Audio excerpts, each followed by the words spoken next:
If you want to enable Gemini or Google Assistant on your Samsung Galaxy S26, if it's completely deactivated, then the easiest way to activate it back again is by using the Gemini app, which you should have pre-installed on your phone.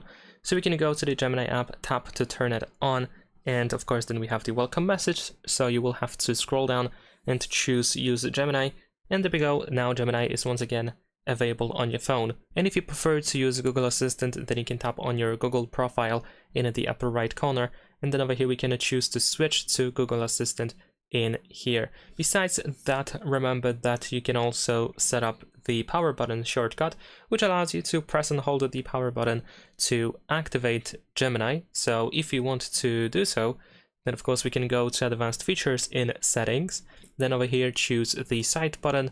Over here now select long press and make sure that Digital Assistant by Google is selected. Leave a like and subscribe.